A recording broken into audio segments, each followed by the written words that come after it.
For more than half a century, the New World screwworm was considered one of the great success stories in American agriculture. Through an unprecedented eradication campaign involving millions of sterile flies, the United States eliminated a parasite that had once cost livestock producers enormous amounts of money and caused suffering for countless animals. For decades, the screwworm seemed like a problem that belonged in history books rather than modern headlines. Today, however, that sense of security is being challenged.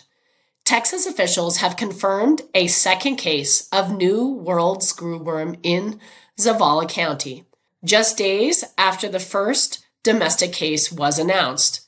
In response to the growing threat, Governor Greg Abbott has expanded Texas' disaster declaration into a statewide emergency, signaling that state leaders view the situation as a serious concern, not only for cattle producers, but also for horse owners, veterinarians, wildlife managers, and agricultural communities across Texas. The confirmation of a second case does not necessarily mean that a widespread outbreak is underway. However, it does mean that what initially appeared to be a single isolated incident now requires a much larger response. State and federal officials are moving quickly to determine whether the parasite has spread beyond the known cases and whether additional infected animals may already exist in the region.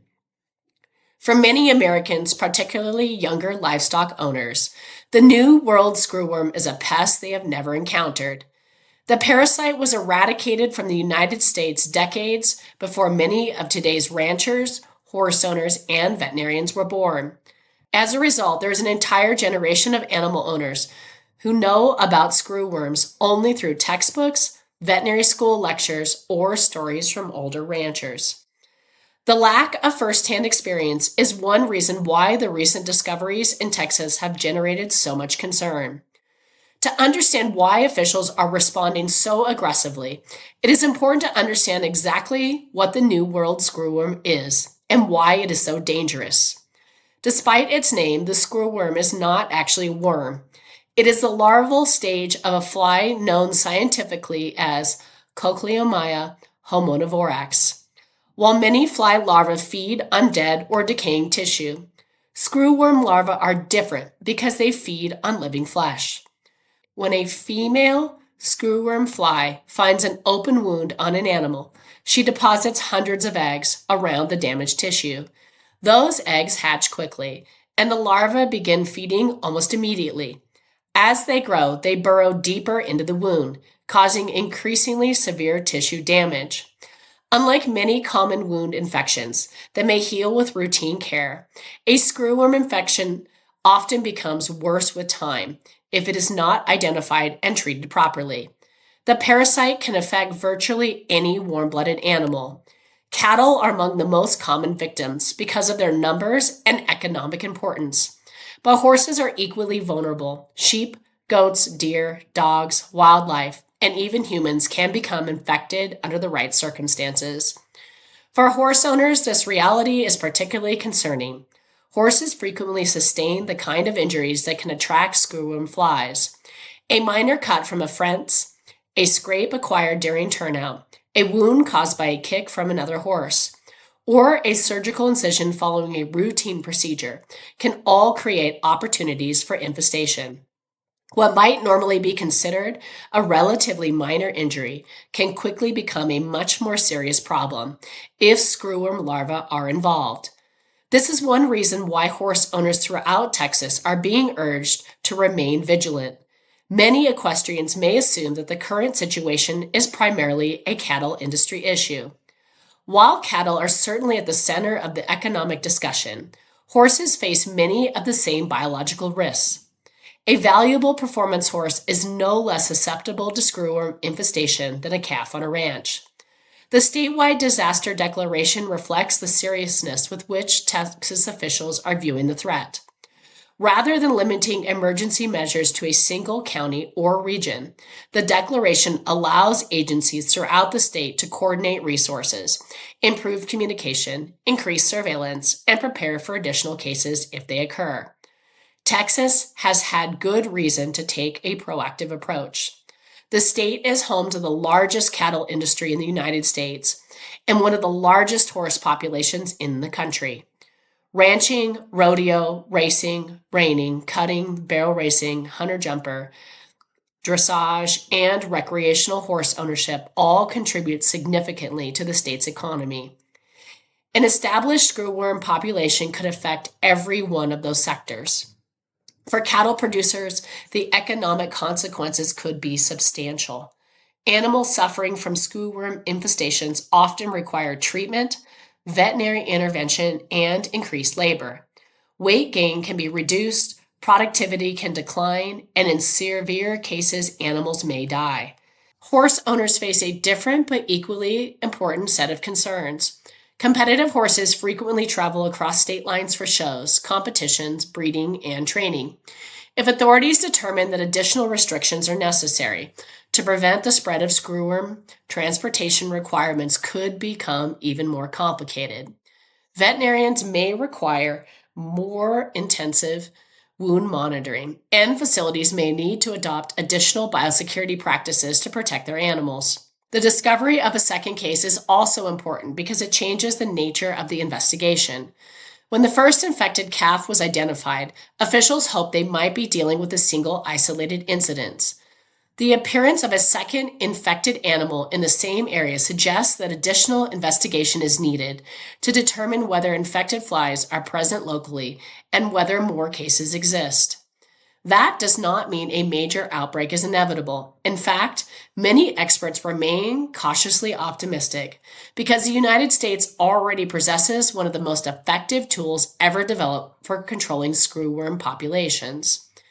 The sterile insect technique, which was instrumental in the original eradication campaign, remains the cornerstone of modern screwworm control efforts. Scientists produce large numbers of sterile male flies and release them into affected areas. Female screwworm flies mate only once during their lifetime. If they mate with a sterile male, they produce no offspring. As more sterile flies enter the population, reproduction declines and the population eventually collapses.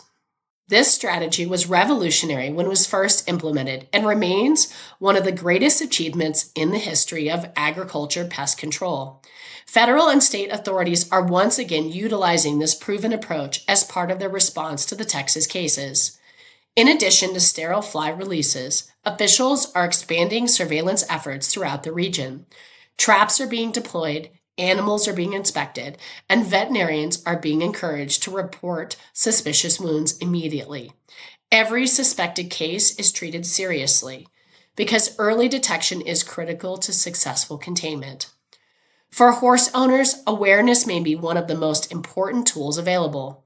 Veterinarians recommend paying close attention to wounds that do not appear to be healing normally. Signs that may warrant further investigation, including unusual drainage, increased wound size, foul odors, excessive irritation, persistent swelling, or the presence of visible larvae. Any wound that seems to worsen rather than improve should receive prompt veterinary attention.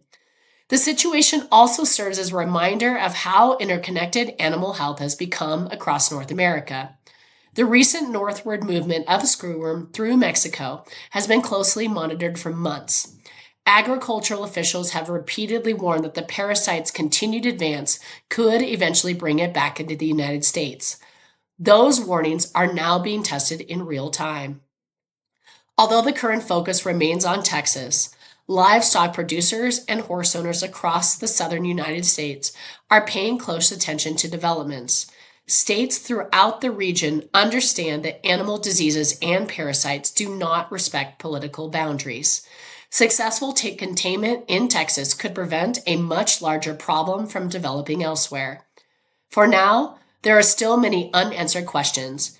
Investigations are working to determine whether the two confirmed cases represent a limited and manageable event, or whether additional infections may be discovered in the coming weeks. The answer to that question will largely determine on what happens next. What is clear, however, is that the confirmation of a second screwworm case has elevated the situation from a concerning discovery to a statewide emergency response. Texas officials are mobilizing resources, veterinarians are increasing surveillance, and livestock owners are being encouraged to monitor their animals carefully. For horse owners, the message is straightforward. This is not simply a cattle story. Horses have historically been vulnerable to screwworm infestations, and they remain vulnerable today. Whether an animal is a ranch horse, working cattle in South Texas, a dressage horse preparing for competition, a barrel horse traveling the rodeo circuit, or a beloved companion in a backyard pasture, the risk exists whenever wounds are present. The next few weeks will likely be critical. If containment efforts prove successful and no additional cases are found, Texas may be able to stop the parasite before it becomes established. If more infections are detected, however, officials may face a longer and more complex battle. For now, ranchers, horse owners, veterinarians, and agricultural officials across the state are watching closely. After more than 60 years without a domestic outbreak, the New World Screwworm has once again appeared in Texas. The state's response has already expanded into a statewide emergency, and the coming weeks may determine whether this has become a brief chapter in agricultural history or the beginning of a much larger challenge. Thank you so much for joining us, and I apologize for my voice. I'm under the weather.